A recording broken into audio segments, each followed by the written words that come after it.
Magandang hapon po sa inyong lahat. Narito na po ang resulta ng 5 PM draw ngayong February 12, 2026, araw po ng Huwebes para sa 2D Lotto at 3D Lotto.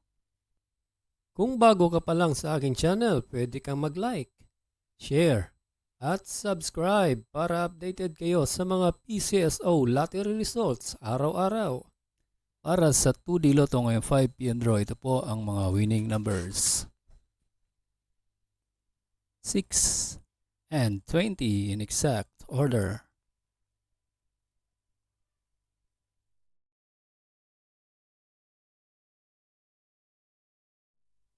Para sa 3D Lotto ngayong 5 PM draw, ito po ang mga winning numbers. 2, 5, and 7 in exact order.